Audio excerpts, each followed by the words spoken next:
This episode of Warp 5 is brought to you by Audible.com, offering more than 180,000 titles for smartphone, tablet, and desktop. To get a free audiobook of your choice and help Trek FM at the same time, visit audibletrial.com/trekfm. And also by Enterprise in Space, an international program of the non-profit National Space Society. Find out how you can help science and education and become a virtual crew member aboard the NSS Enterprise Orbiter by visiting enterpriseinspace.org. And if you want to join in on the conversation and share your thoughts on this episode or any other, please join the Babel Conference, our listeners group on Facebook.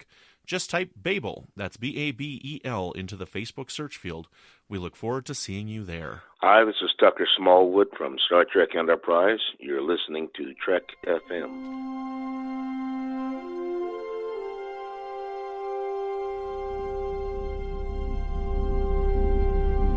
How we doing, Trip? Ready when you are. Prepare for warp. Course laid in, sir. Request permission to get underway.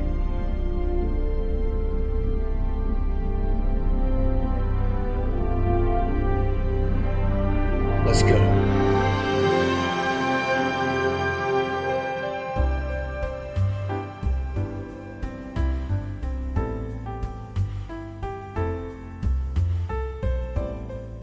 Welcome, Boomers, to a new episode of Warp 5, Trek FM's dedicated Enterprise podcast. I'm your host, Patrick Devlin, and I'm joined today by Brandi Jackola. Hi, Brandi. Hi, Patrick. How are you doing? Oh, good. How you been? I'm great, thanks. I'm also joined with Brandon-Shea Mutala. Hi, hey, how's it going, everybody? I just broke the sound barrier.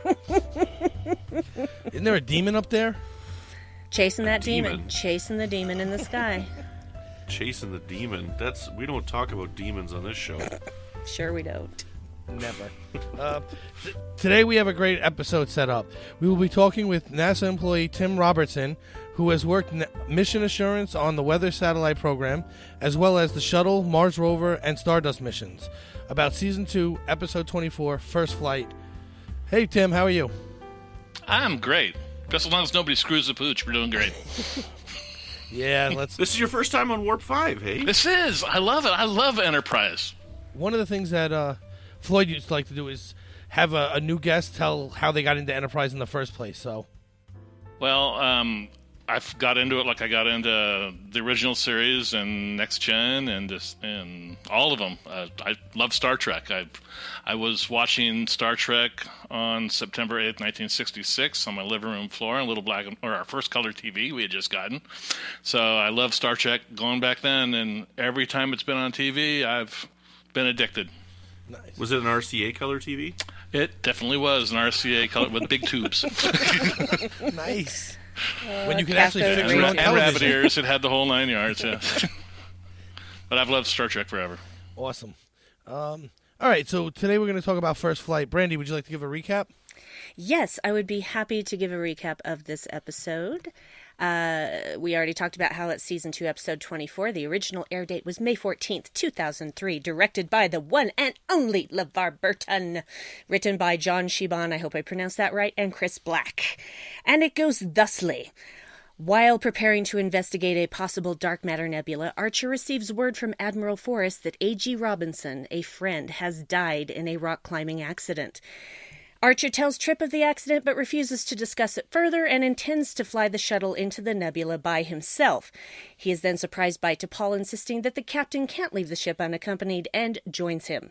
And as they head towards the unknown nebula with spatial charges to excite that dark matter, T'Pol subtly gets Archer to explain his relationship to Robinson, and he recounts the story of the two of them working on the NX program.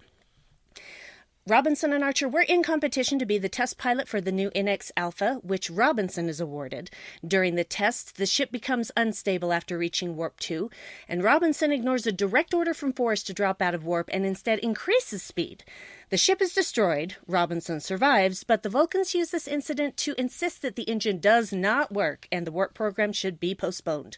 Archer meets Trip, who insists the engine does work, that it's an intermix problem that can be solved mid-flight, and Archer and Robinson, with Trip's help, steal the NX Beta and perform a successful test flight at Warp 2.5.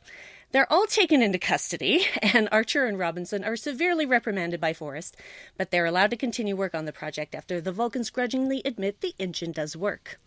Back in the future, T'Pol and Archer, after unsuccessfully deploying most of the spatial charges, finally manage to excite that dark matter and scan the nebula, which T'Pol recommends they name after A.G. Robinson.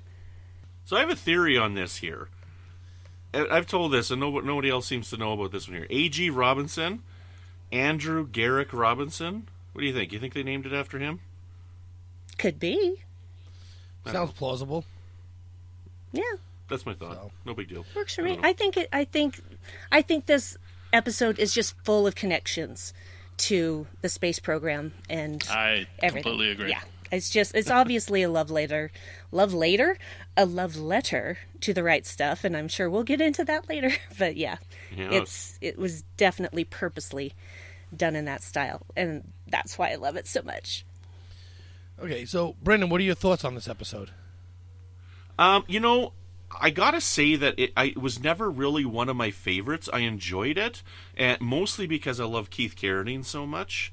He's such a great actor. But as far as the episode goes itself, I never really felt like it was that great of an episode. It was good. I didn't hate the episode or anything like that. But honestly, the second part of our discussion tonight really made me appreciate this episode a whole heck of a lot more. So we'll talk about that in a second. But I gotta say, I'm glad that I watched the other thing that we're going to be talking about tonight. Awesome. Tim, what'd you think of the episode? I loved it because of the other thing we're going to talk about the other night. I'm very familiar with.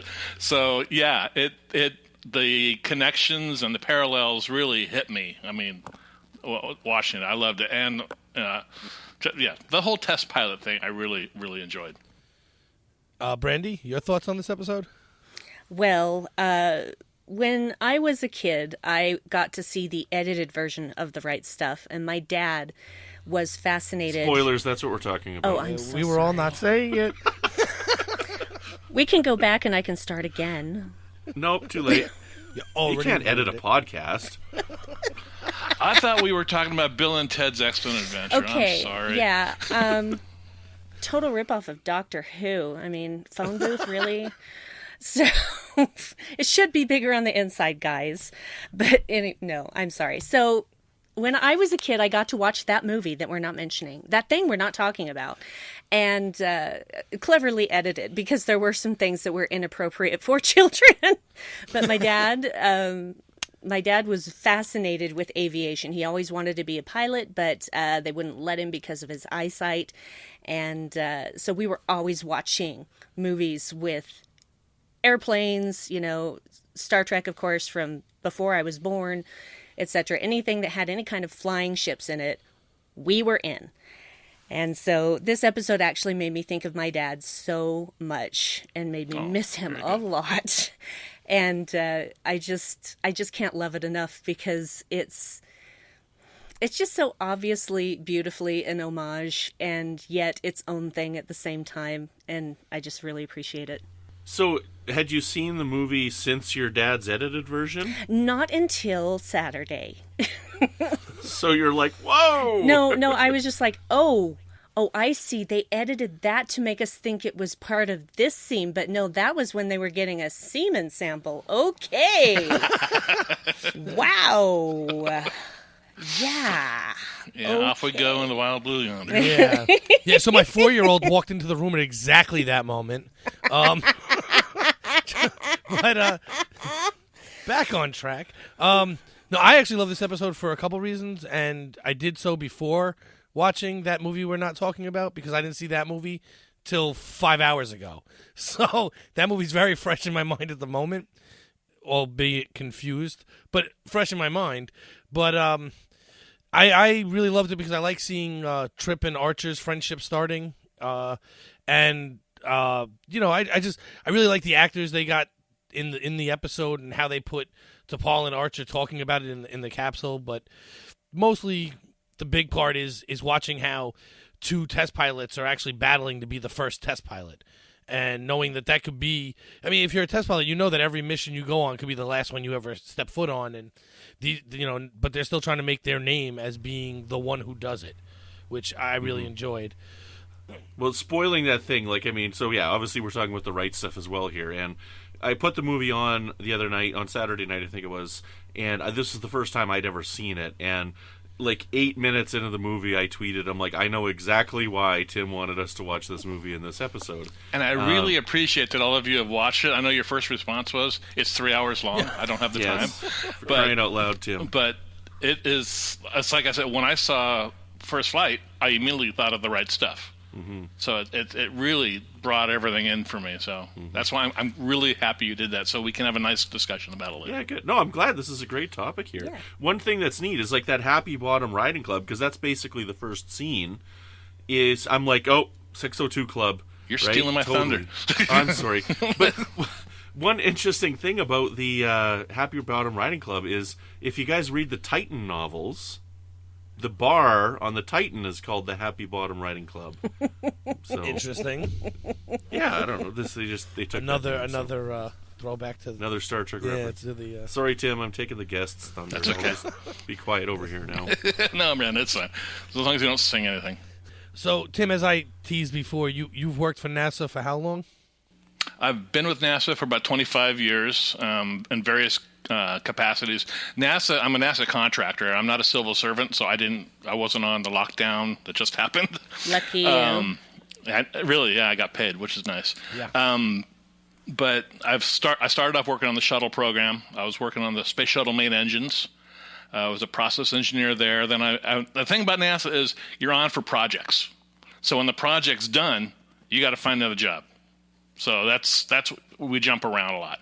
So I actually went from shuttle to working at JPL, which was the best job I ever had in my life. If you've never been to the Jet Propulsion Laboratory, I really recommend you go. They have open house every year. You go to the Mars Yard, you see the rover drive around. There I worked on Spirit and Opportunity, which were the first 2 Mars rovers after Sojourner. And then I worked on the Stardust mission, which was a comet flyby. And after those did their job, okay, Tim, now what are you going to do? I then went to work for Goddard Space Flight Center, which is out of Greenbelt, Maryland. And they do weather satellites.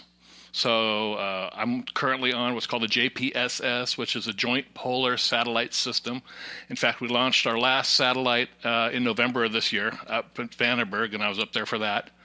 And that was a lot of fun to see, because I worked on the thing for 7 years. So I worked on it when it was circuit cards and nothing else, all the way through the complete build and test of the satellite. So that was a lot of fun. And it's operational right now in space. So it's the hurricane photographs you see and things like that are coming from our satellite. But I've loved. So you started in '93? Yeah, about 20. Yeah, it took me a while to get to NASA. And when I was a little kid, I always wanted to work for NASA. It took me till I was about 40 before I was finally able to do it. So, yeah. But I've loved space my whole life. When I was growing up, my parents would let me stay home from school for any manned space flight, and I saw them all. I saw Al Shepard's first flight and all of them, so it was fun. I would actually set up mission control on our dining room table with charts and stuff like that. Reel-to-reel tape recorder recording things off the TV. Yeah, it was crazy. A lot of fun.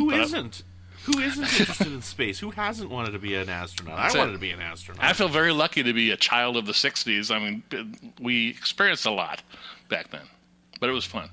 So you were watching the lunar landing live, right? Yep, sure did. Man. Wow. That's crazy. It was. When were you born? Like, did you watch JFK's speech live? I was born in 56. 56. You would have seen JFK's. Yep.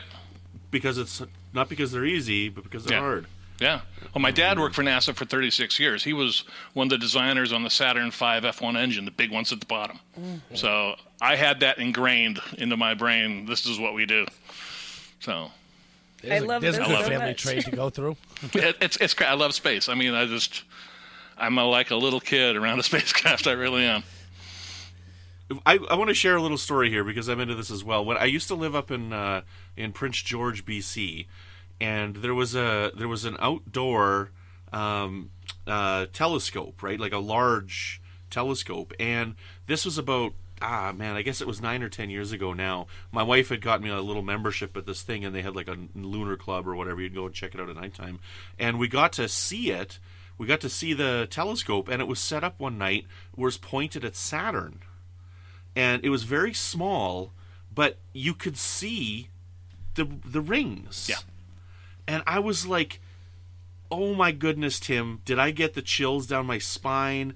And it was like an earth-shattering moment for me to see that, knowing how far away that planet is, how large that planet is, and to see it that small in such a powerful telescope.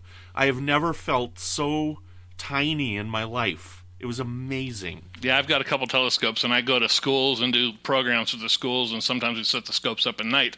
And watching these, 8-year-olds put their eye to the eyepiece when you've got Saturn in the viewfinder, and they just look at you, and then they want to see the other end of the telescope where you have the slide or the little model hanging. And no, you're actually seeing that bright star over there is actually Saturn. It's mind-blowing. It's really fun. I love seeing that spark.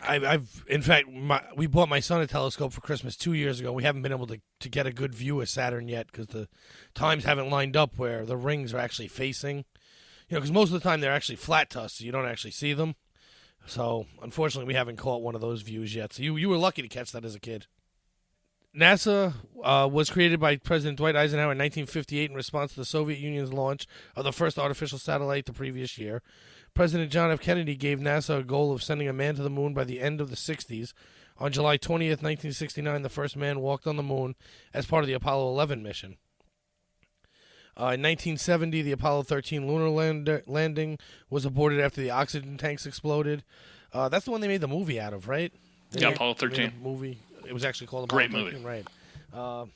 Yeah, it was actually very well done. But how accurate is that to what would really happen? That movie. I mean, obviously, there's a lot of technically, it was accurate, but the personalities of the astronauts were exaggerated a little bit. Dramatized? Yeah, that's a good word to use. That's Hollywood, Dramatic but the interesting thing is, like, Jim Lovell, who was the commander of that flight, is actually in the movie. At the end of the movie, when they get out, when they are walking and they meet the captain of the aircraft carrier, the captain of the aircraft carrier is actually Jim Lovell. Oh, gee, imagine that. Somebody that's in characters in the movie, and then the actor portraying them gets Tom to Hanks actually... shook his hand. Yeah. That happened in another movie. I think we're going to talk about it. Yeah. That movie we're not talking about. So, yes, eventually we'll talk Apollo about 13. Apollo 13 was great, but did you guys see the sequel, Apollo 18? Man. So good. Tim knows what I'm talking about. Yeah. And Capricorn 1, yes. With OJ. Oh, Capricorn 1's the best. No. I haven't seen that. Apollo 18 is like some found footage movie where they like go to the moon and there's like aliens there and stuff. Yeah. I saw it so it's once, like the moon version of Blair Witch? Pretty much, yes. Blair Witch that sounds horrendous. It's awesome. I want to watch it now. Bad. So one last quick fact about NASA is Enterprise was initially to be named Constitution, but fans of the TV show Star Trek ran a successful writing campaign to change their name. Sorry. So we have the Enterprise as the first ship because of Star Trek fans, much like you, Tim. It never flew in space, though. Yeah. That's right. Yep. The Enterprise was the one that did in-atmosphere testing. They drop it off a 747 and do landings with it. Yep. So that was pretty cool. And the last thing I have is the Space Shuttle program had more than 120 successful flights. There was 2 disasters, but I don't want to go into those. Let's be more cheery. Interestingly enough, though, I've heard that part of the problem with people not being as excited for the space program is because of how successful the shuttles were. Because they flew so often, people were like, it's like taking a bus. Right. So unfortunately that kind of ruined people's love of it. If it was easy, everybody would be doing it. Yep. Well, the Challenger, they weren't even airing it on TV until it exploded, right? Like they had no coverage on it because people were bored with it. And well, they did have coverage because it had Krista McAuliffe on it, the teacher. So yeah, classrooms around the world were watching this teacher take off. Yeah, I actually saw it in kindergarten. Yeah. Oh, wow. You were in kindergarten. I feel so old. Yeah. I was in Spanish class. Please. Sorry. It's okay. I was in Spanish class when the takeoff was happening, and our teacher wouldn't let us watch it. And then our principal came on the PA and explained what had happened. And at first I didn't understand what he was saying. He's like, there was an explosion. And I'm just like, so what happened exactly? And just the way he explained it, he was a little too, I don't know, he was trying to make it easier because we're a bunch of, 12 and 13-year-olds. And I didn't really understand until I got home and my mom said, "Oh, no, they're all dead, honey. They're all dead." And I just cried for hours and hours because I was that kid who always wanted to watch the space shuttle launch. I didn't care how many times they'd done it. I wanted to see every single one. Right. It was always thrilling to me. Yeah, I made a mistake. I was actually in pre-K. Sorry. But they did. They flung the TV off as soon as it happened. And, I mean, it seemed like they actually knew that was bad the moment it started to go wrong, And the TV went off, and that was that.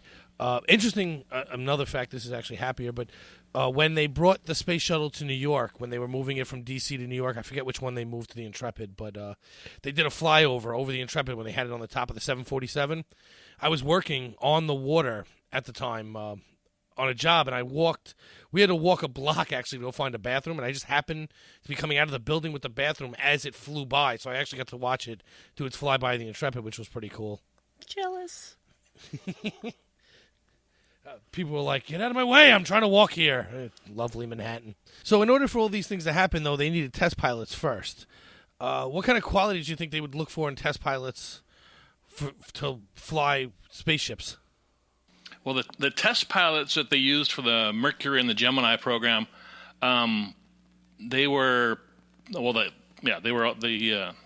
astronauts were just test pilots.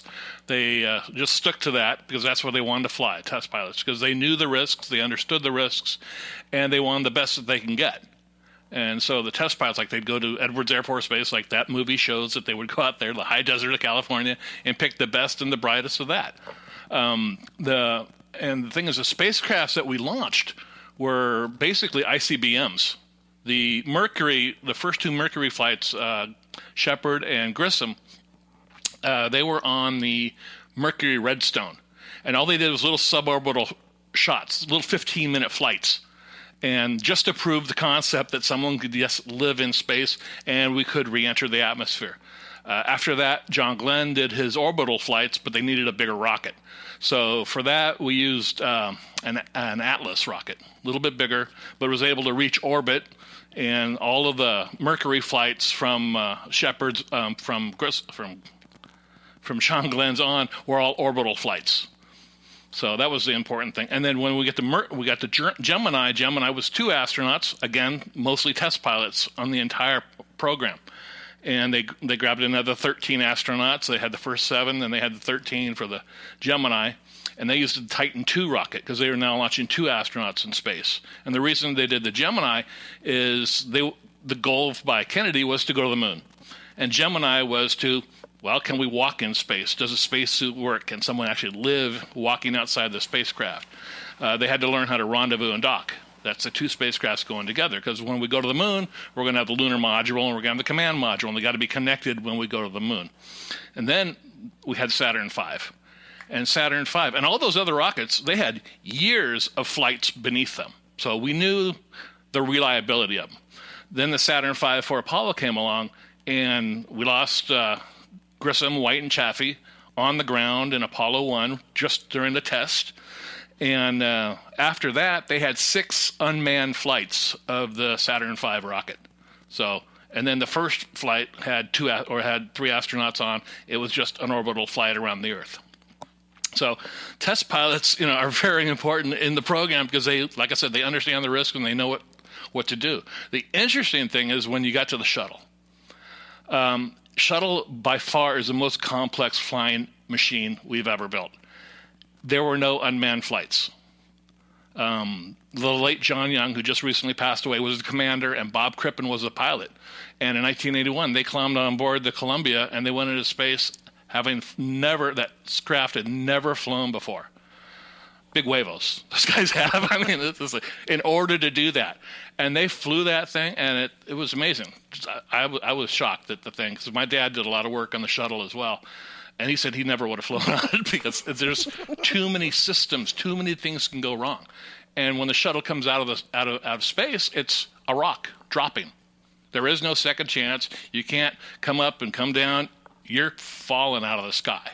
So, the test pilots really were a big, big deal. And that's basically NASA. what Robinson and Archer were in first flight. They were like test pilots for this, Yes. And it was very similar. They could only do it in 40-minute episode, right? And maybe 30 minutes of the episode was devoted to this first flight storyline. But I mean, like, there was a lot of similar things that were happening that we saw in the movie The Right Stuff. So, maybe while we're talking about this now, maybe Tim, do you want to give us a little summary of like the Right Stuff movie a little bit? Because this, you said, is your favorite movie of all time, is it not? It is by far my favorite movie of all time. Because I didn't live in the 40s, but it goes back to breaking the sound barrier. What went on at Edwards Air Force Base out in California in 1947? You had Chuck Yeager. He's still alive. I've met him. I've seen him. I've been out to Edwards Air Force Base on an anniversary and actually heard him break the sonic boom in an F-4, which was pretty exciting. And Scott Crossfield, who was his AG. They were the competition between each other. And that's why when you mentioned this episode and you wanted to do it, I was like, me, let me talk about it. Because The Right Stuff to me is this. I mean, they talked about what went on at Edwards back then with all the test pilots, and you see them die. There's a 75% chance they're not going to come out of it alive. And then it broke into the Mercury and selecting the first 7 Mercury astronauts, and where the different astronauts came from. You had Navy, you had Marine, you had Air Force pilots, all going through and all the testing and that they did for that. And then they got into how the spacecraft was built. And really, it's basically a documentary as a movie of how we first got into space through test pilots and through the entire Mercury program. It's fascinating. So why didn't Yeager ever get into didn't the have spaceflight a program? college education? Yeager and Scott Crossfield, they were Air Force civilian pilots. So they did not have college educations. And they weren't taking... So they never... Yeah, they were not taking anyone who hadn't had a college education. No. They wanted... They called John Glenn clean Marines. They didn't want anybody with any possible baggage, and they wanted educated. Because NASA was selling these 7 guys as the best of the best of the best. There is no one better. And our guys are better than the Russians. And we are the perfect. Our guys have the right stuff. Which is a great scene when they actually go to the bar and they're talking to the guy, and he's like, well, you don't want the best pilots? He's like, we want the best pilots we can get. Because he was talking about, well, it's hard to get them clearances and all that other stuff that they had to go through. I did like the scene with Yeager early on, too, when he's like, well, how much money do you have? And he's like, the Air Force is already paying me. I'll just go. He like nonchalantly was like, cool, I'll fly this new plane and hope it breaks the sound barrier. Yeah, the X-1, yeah. Right after presumably a buddy of his, early on, just before that, the movie crashes and dies. I mean, but that's a real fact of their life. That's true, and the similarities between The Right Stuff and First Flight. I mean, like I said, I see Archer as Yeager, and I see AG as the Crossfield, and I mean, Yeager would go up and go 1.3 Mach. Crossfield would go up 2 weeks later and go 1.5. And they just kept upping each other. It was a friendly competition. I mean, it really was. And I even think that Yeager had his flight engineer, Jack Ridley. He would always ask for a stick of gum before he would go up because he figured he wouldn't die if he owed him something. So he'd always borrow a stick of gum. Well, Jack Ridley, he was a good old boy from the South. Kind of reminds me of another flight engineer from the South, Tripp. He is Jack Ridley to in me to Archer. So the two of them work together. And you also mentioned Pancho's Happy Bottom Riding Club, the 602 Club, which you mentioned. I saw that similarity as well. And yes, in the movie, the guy behind the bar in Pancho's was Chuck Yeager. And I would just like to make this connection that means absolutely nothing, but Pancho Barnes, who owned the bar, my maiden name is Barnes, and so I am sure that somewhere I'm related to her. I don't know where, but I'll bet you somewhere there's a connection. Not a whole lot of Barneses out there. That exists. She was a heck of a pilot herself too. Yep. She had all sorts of flight records. Yeah. Yep. I liked her a lot. So, Brandon, what were your favorite parts of The Right Stuff that tied back to First Flight? I thought it was interesting. Like, some of the scenes that I thought were interesting was I don't remember all the characters' names. I am bad with names, but there was the one character who was blowing the water, and he was so cocky. He's like, "Oh, I can do better than everybody." And then when he gave up on blowing that bubble in the water, the other two guys were still going. Yeah, that was Cooper. That was Gordon Cooper. Yeah. Cooper, yeah. So I liked watching that friendly banter between them, and you know, it was interesting watching these guys and learning a bit about them and watching them go through this training and watching some of them. You know, it looks silly, some of these tests that they had to go through. You know, like the shaking chairs and stuff, and it was neat how they were like cutting back and forth between like news style footage, which is real footage, and then some of it was just black and white footage of the actors. And you know, the movie was really well done, and there was lots of great things in it. I didn't have time to watch the whole thing in one sitting. Like, I did have to watch it in 3 sittings, because I watched an hour on Saturday night, I watched an hour and 15 minutes on Sunday morning, and then 45 minutes on Sunday night, just because I just don't have time, right? But I'm really glad that I got it in, because this is a movie that I've always wanted to watch, because I've always been interested in space travel, and yeah, like I wanted to be an astronaut when I was a kid. And you know, recently my daughter Aubrey's 7, and you know, just a few months ago, Tim, I'm sure you know this movie. Have you guys heard of For All Mankind? Tim knows this movie. It's it's an amazing documentary, but the way that it's filmed is they're telling the story of the Mercury and Apollo missions, but they just take a small sample of the NASA footage from each of the missions to generally progress them till they get to the moon. So while they're launching, they're showing the Mercury missions and stuff, and while they're orbiting the Earth, they show I don't know all the names of them, but what were the next ones? Mercury, Gemini, and Apollo. Mercury, Gemini, Apollo. So they had the Gemini ones, and then as they were progressing towards the moon, they were going through all of the different missions and whatnot, and until they got to the moon with, you know, Apollo 11, and it was a really neat film, because you just got a little bit of the feel for what these guys did for each of the different missions and how they would progress and how the technology advanced and stuff. And you know, and I'm really glad that I watched this movie, because it was really cool, and it did really help me appreciate the episode a bit more, quite a bit more actually. Great.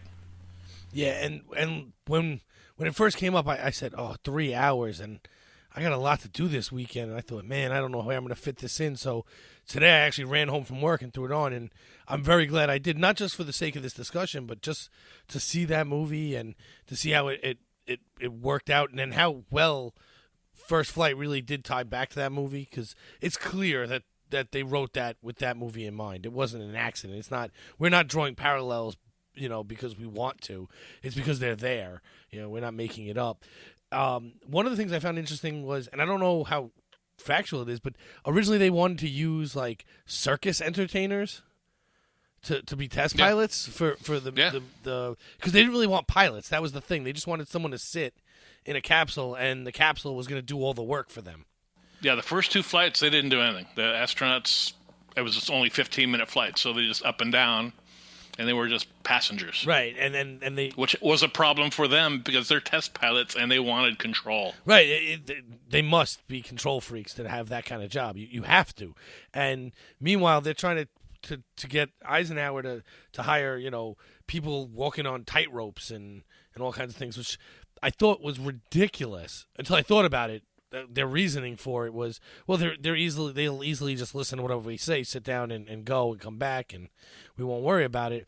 So I found that to be interesting. That's not actually in First Flight, but I just found that interesting from the movie, The Right Stuff. And yeah, there's a character in that scene, the German guy, it's supposed to be Werner von Braun, who was the designer of most of our rockets here in the United States.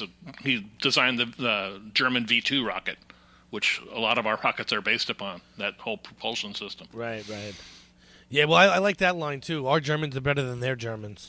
That was a cool line. I got a kick out of They were. Yeah, no, they absolutely were. But I love the line, how they just threw it in there. Yeah. And And then, you see throughout the whole thing, they're all kind of in a competition with each other right till the very end. And what was it? Cooper was going on about how he's got a $25,000 a year job and he gets free lunch and he hasn't even gone out of space yet, And by the end, we do see. Yeah, they noticed that. Yeah. Which is he actually fell asleep on the launch pad too. They showed that in the movie that. Yeah, he was up on top, and his heart rate never got up above 74 beats a minute during launch. The guy was a steely-eyed missile man. Yeah, I can't even imagine that thought process, because if I get in a plane and it's not moving, I'm not happy. So to be a test pilot is insanity to me, but I don't like planes. So, Tim, I had one question about the movie that I wanted to make sure we brought up that I thought was really interesting, that I didn't understand the significance of. And that was with Gus Grissom. Now, so Gus Grissom came down, and when they landed in the water, they were trying to pull his shuttle out, his capsule out, and something happened that the explosive bolts went off, he evacuated the ship, and they lost this shuttle, this capsule, because it got filled with water. And they made this a big event. Like, the president didn't come out and visit him. They brushed it off like it was this catastrophe. They had this huge investigation of it. And I read online afterwards, because I'm like, why was this such a big deal? Because so the next person that went up and came down, when they got his capsule onto the boat, he purposely blew the bolts once he got onto the ship to show that making that action would cause your hand to be bruised. Right. And Grissom did not have that bruising on his hand. Therefore, he couldn't have blown the hatch. But why was that such a big deal? Was it simply because they lost the capsule? The NASA was selling these guys as the best. And to think one of them can make a mistake by panicking and blowing the hatch to get his butt out of the spacecraft, that's how it was reported, that's how he was. And Gus Grissom didn't do that. I mean, actually, the Liberty Bell 7 spacecraft was actually salvaged, I believe, in the 80s. 1999, actually. I think it was. Was it 1999? Yeah, it was the 90s. And they did a full inspection of the spacecraft, and in order to blow the hatch, there's a handle you have to turn and you have to pull. And it takes a lot of force to do that. Well, the handle was turned in the right location because that's what the procedure called for after you land. You prep to blow the hatch. But it was not pulled. So, and what they found when they did investigation on the Liberty Bell, they found that the impact when it hit the ocean somehow jarred the door and caused it to go out of alignment a little bit, and that caused the explosive bolts somehow to go off. So no, but I remember the whole whirl up about Gus. But you go to the Gemini program, he was one of the first two astronauts in the Gemini spacecraft. So yeah, it didn't, and he was going to be in the first Apollo. Because the movie really portrayed it like he was having a panic attack. Oh, and I hate that. It makes me so angry because the man had already passed away and he had no way to defend himself. And he's the only person. That's what was going on. Yeah, he was the only person that knew what happened. He was the only person in that capsule. And to portray him in that way, I really disagree with that, because there is nothing in his character up to that point to show that he would have in any way that kind of panicky reaction for no apparent reason. And it infuriates me. It's the only part of the movie that I hate. It's just not fair. I didn't like it. Well, actually learning that, what you just said, Brandon, about that the astronaut got on the deck of the ship and purposely blew the bolts to show the bruising, that actually, now that scene after that bothers me even more, because all the astronauts are sitting around saying that he did panic, and they, there's a scene where they're talking amongst each other. That's movie. Yeah, that's dramatic license. That's Hollywood. No, I understand, but now that scene actually bothers me more than the fact that they portrayed him as losing it. Yeah, because obviously those astronauts didn't feel that way. Otherwise, the guy wouldn't have blown the hatch on purpose. So that actually bothers me more than the fact that they showed him panicking. Because at that point they hadn't recovered the capsule yet. They hadn't figured out he didn't panic. So it's Hollywood. I get it. But see, and I interpreted that scene as they were just like, they couldn't fathom that this product wouldn't work properly. So they could only believe that, and it wasn't that they didn't believe him. It's just that they didn't believe the situation. Almost, I don't know if I'm wording. They'd never had one blow in test. Yeah.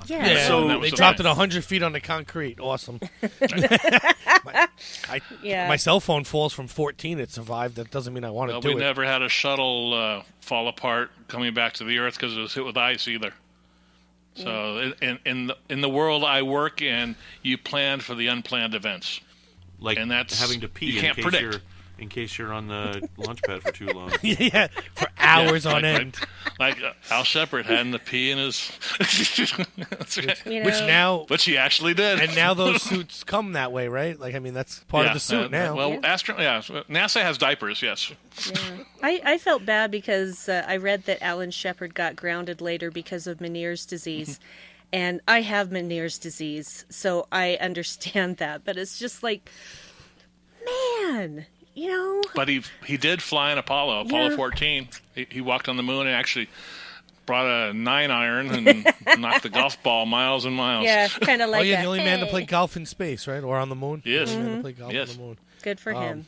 Interesting about the diapers, I don't know. I watched the show The Big Bang Theory, and one of their characters went to space. And they actually make a comment about... Massimino, who's an actual astronaut, says to him, "You peed in your suit," and Wolowitz goes, "You're supposed to." He goes, "Not during the fitting." So it's funny because they're talking about how Wolowitz doesn't have the right stuff, and they just keep using the term "the right stuff," which didn't make much sense to me until 4 seconds ago when I realized that they were talking about that movie. So that's funny. Yeah, the movie is based upon a book by Tom Wolfe. If you have a lot of time, you might want to pick that book up. If that thing was a 3-hour movie, I can only imagine how big the book is. He had no interest in adapting that for a movie, and so they hired, was it Philip Kaufman? Am I imagining things? No, that's right, yeah. And Tom Wolfe reportedly hated the movie. Not just disliked it, he hated it. Really? Mm-hmm. Interesting. He was not happy with the dramatic license that they took with the story. No, but of course they did, because that's Hollywood. Yep, sure enough is. Yeah. So I'm guessing that a lot of the interactions were probably about 50% fact and 50% dramatic license. So okay, hold on a second. Are you telling me Hollywood's not reliable? You telling me I can't believe Abraham Lincoln Vampire Hunter is not real? Brandon. Really? That's where we go? Brandon, we need to have a talk right now. And, honey, I'm so sorry to be the one to break this to you. But... he was a Bigfoot hunter. It's just... Yeah, he was a Bigfoot hunter. That whole vampire thing, vampires aren't real. But Bigfoot is. What? No, vampires aren't real. Bigfoot, totally real. No, I've got a low-budget Canadian film called Jesus Christ Vampire Hunter as well. They really made that? Of course he'd be a vampire hunter. The quote of the thing is, "May the power of Christ impale you." Oh, my God. All right. And we are totally off the rails. Yeah. Well, that's partially my fault. I'm good at going down tangent lane. Oh, no, this one's all on Brandon with vampire hunting. That's funny. Brandon! Sorry. You're not.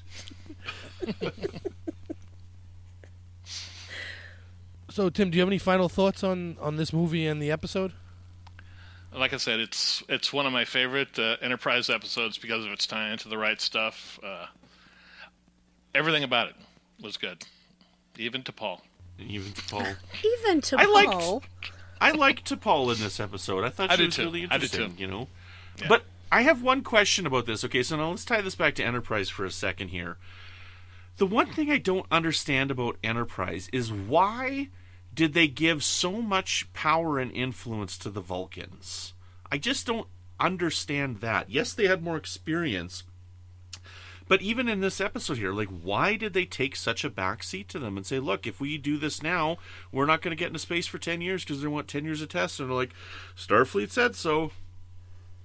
Well, I feel like it all goes back to First Contact, as not the movie, sort of, but that instance where the Vulcans first land on Earth. It was in the aftermath of a third world war, a nuclear war. Humanity was scattered at best.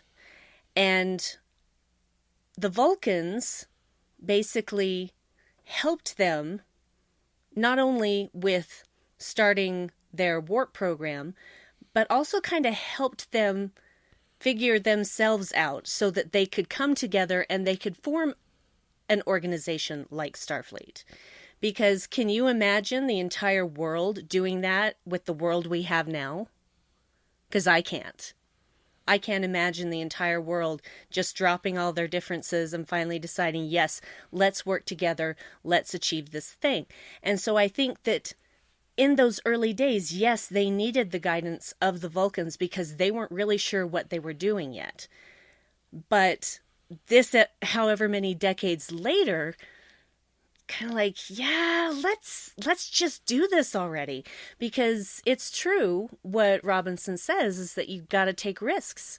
Because you can't always play it safe, especially when you're doing something you've never done before. You cannot play it safe. Because if the test pilots had played it safe, if NASA had played it safe, we probably wouldn't be in space at all.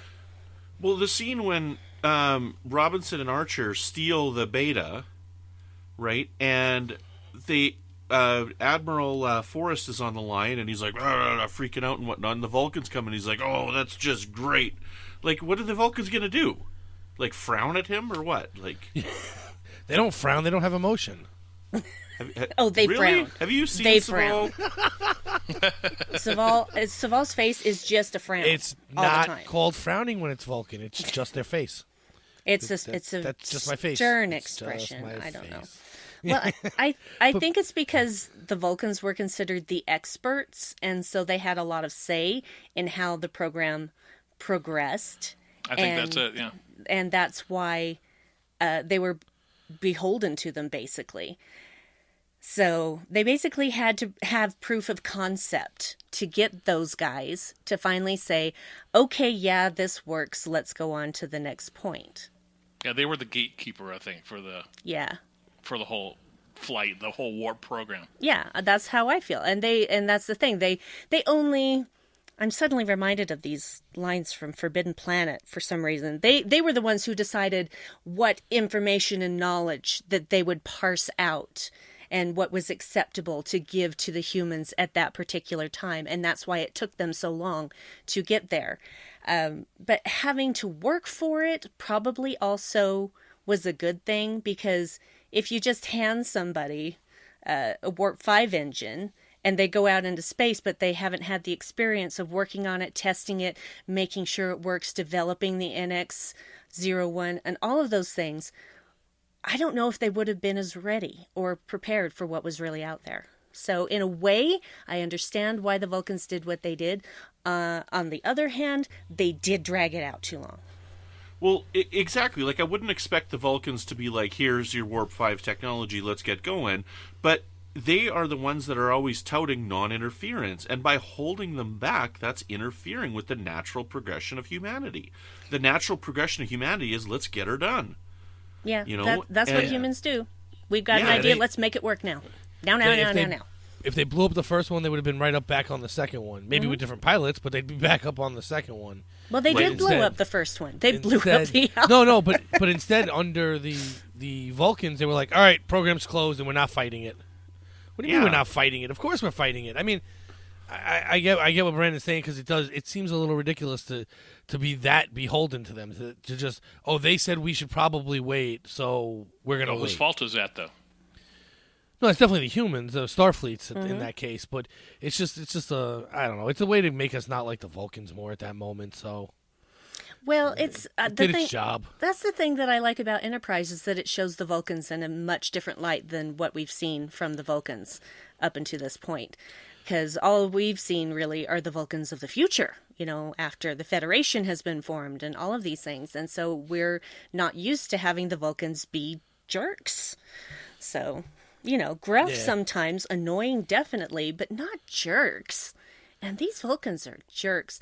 I do have to say, I was watching the episode with my husband, and he really appreciated the visitor badges that the Vulcans were wearing when they were at Starfleet. I gotta now watch it again. Yeah, he's a federal government employee, and so he notices these sort of things. He's like, "That was really nice detail. Nice detail. Thanks for giving him visitors badges. Well done." I'm like, "Really? That's what you took from this?" No, I just thought, thank you. I never noticed that, so thanks, babe. So there is one line of this whole show that every time I hear it makes me go, "Oh, come on!" And it's when AG says to Archer, when you're out in deep space, you're not gonna be able to call back to the Vulcans unless, of course, you bring one. And you're like, come on, waka waka. It's so terrible. Yeah, well, to be fair, Archer didn't bring T'Pol. He was given T'Pol in order to take her. So I said he's wrong. He doesn't bring her till season 3.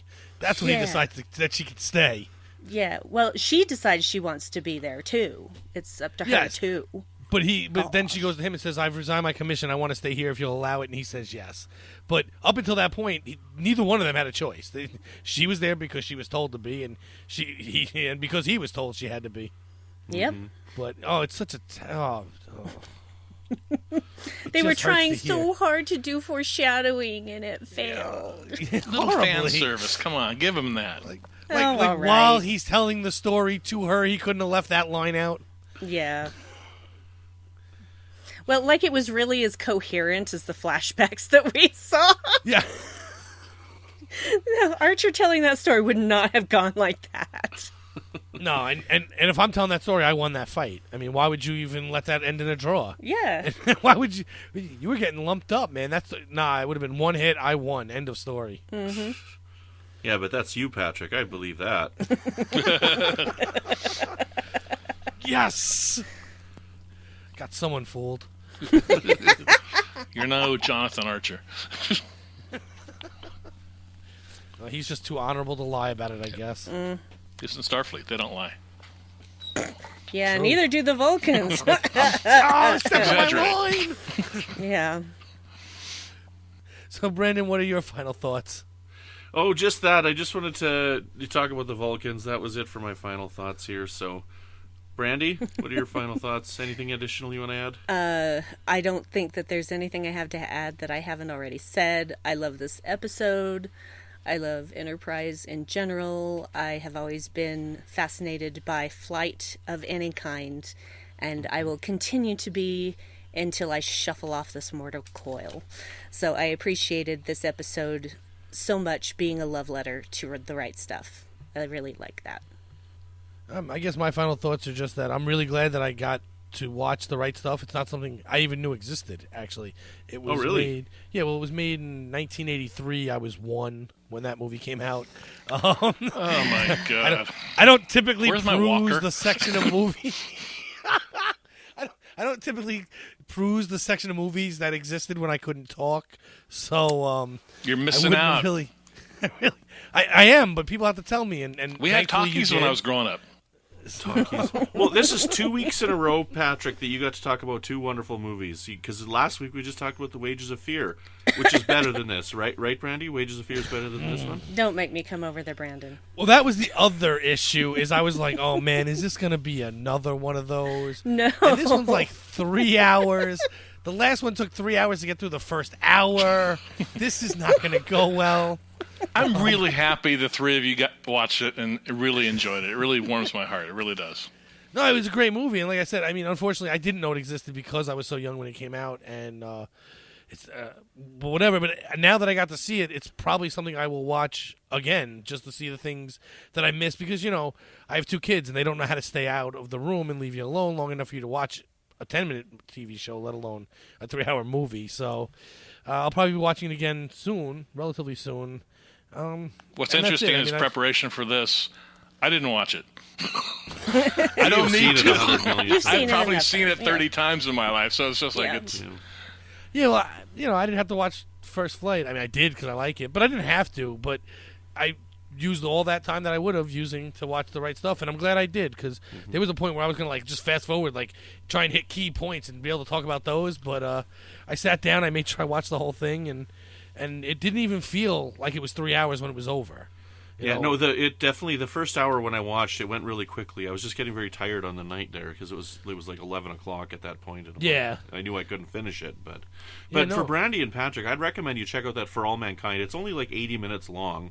It's just a short documentary, but it's a really neat film. I will find it. For All Mankind, excellent. Well, before we get Tim's information here, I guess we'll let the listeners know here what our next couple of episodes are coming up here. We're going to try and let you guys know what we're going to be talking about for the next couple. So, next week's episode, we're going to be wrapping up our Season 3 retrospective. So if you want to watch the episodes ahead of time, we'll be covering E Squared, The Council, Countdown, and 0 Hour. So we'll be finishing that up. And then the week after that, Brandi's going to lead us in a wonderful discussion on the most underrated crew member of the ship. Who's that, Brandi? Porthos! Oh. Yeah. I love me some Porthos. I love that beagle so much. Excellent. So is the next couple episodes that we've got coming for you guys here. So, Tim, thanks so much for joining us today. Why don't you let everybody know where they can find you and tell them about your podcast? Sure. You can find me in the Babel Conference. I'm always hanging around there. I also do a podcast. I've been a member of an organization called the Association of Lunar and Planetary Observers since the 1970s. I run their actual training program that teaches observers how to use their telescope. And the podcast is called The Observer's Notebook, where I talk to different section leaders in the organization and what's going on in the sky. Like 2018 is going to be an incredible year for Mars. It's going to be the closest it's been in many, many years. So a lot of people are getting prepped up for that. Plus, there's going to be some very bright comets in the sky this year as well. So I have a variety of podcasts on that. Again, that's The Observer's Notebook. And I'm on Twitter at Tim Robertson 56. It's been fun talking about First Flight and the right stuff today, but that isn't the only thing we've been discussing on the network. So here's a quick look at some of the other things you may have missed elsewhere on Trek FM.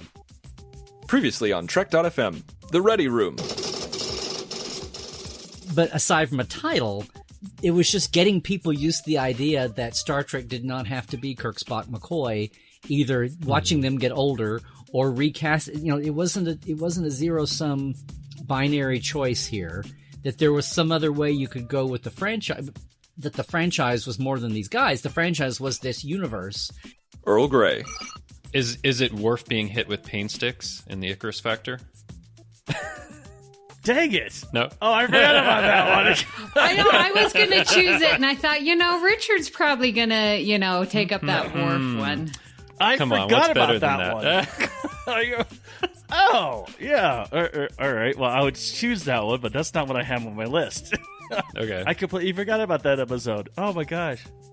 The Edge, a Star Trek Discovery podcast. It's weird that they don't have a lot of sunglasses. Like, wouldn't sunglasses be huge there? Oh, man, I just thought of something. Is Ira Stephen Bear from the Mirror Universe? Checks out. Primitive Culture, a look at history and culture through Star Trek. Is the choice universally impossible? That's something that everyone would struggle with? Or is it impossible because it's being struggled with by that particular character? So this, I think, and this choice is particularly difficult for Sarek because he's an unusual Vulcan. It wouldn't be difficult for any other Vulcan. Yeah, that's an interesting point. And the other Vulcan basically says you're acting like a human. Yeah.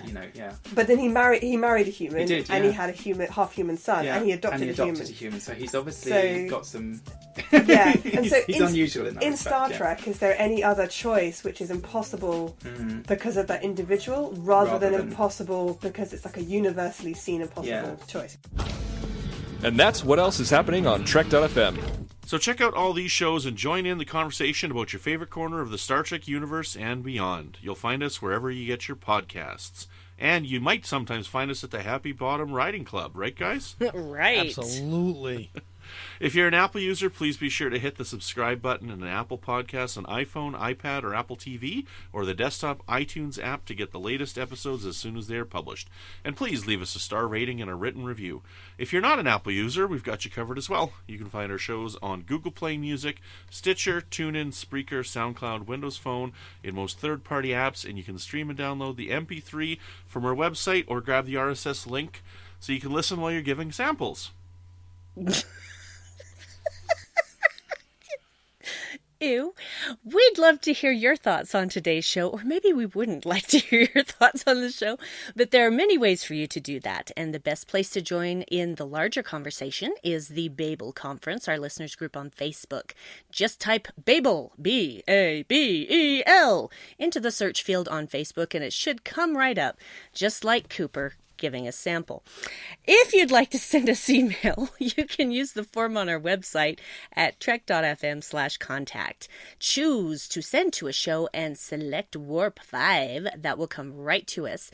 And you can also find the network on Twitter at TrekFM and on Facebook at facebook.com/TrekFM.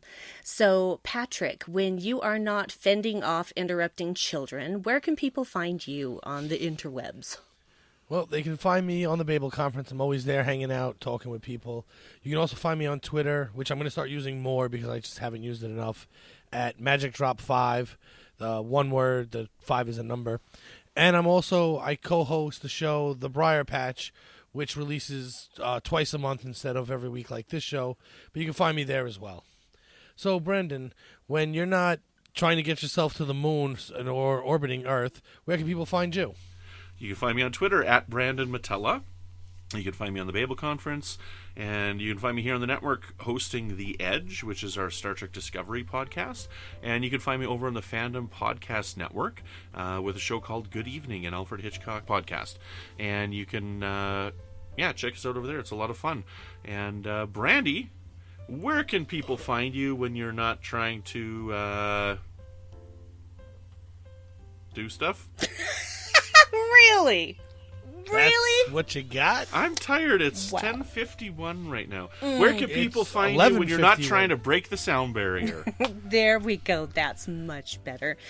You can find me on Twitter at BrandyWine12. That's Brandy with an I, number 12.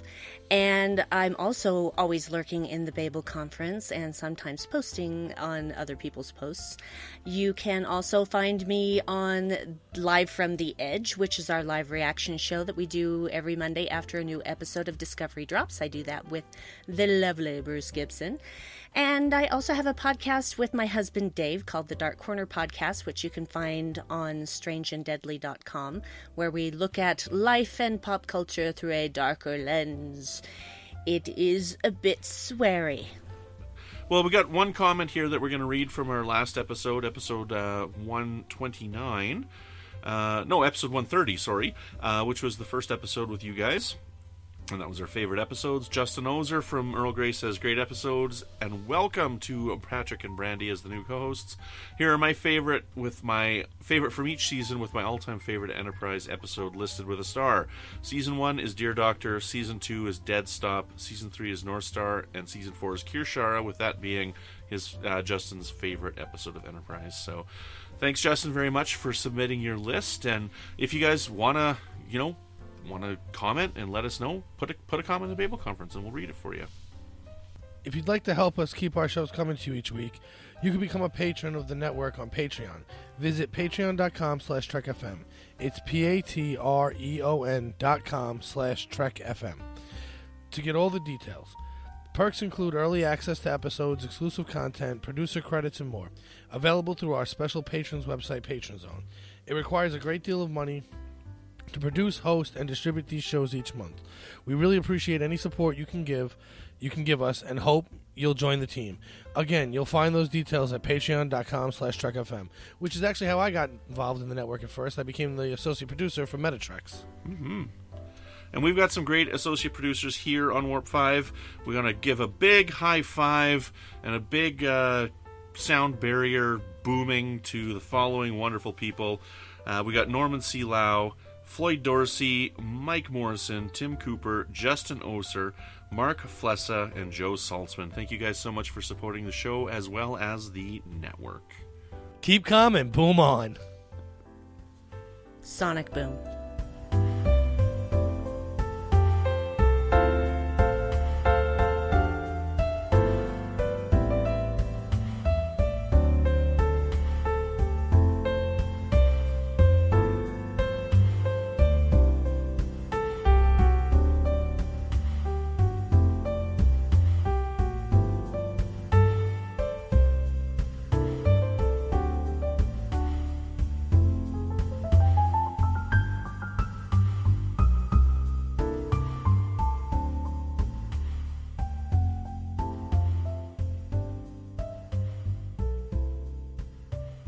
No, we don't have a listening post in the bottom of this sanctuary. Oh, whoops. Sorry. Guess we did. Oh, I didn't know it was there with all the people. Oops. Oops. How dare you keep looking? This is your fault. Flat out liars. Anyway.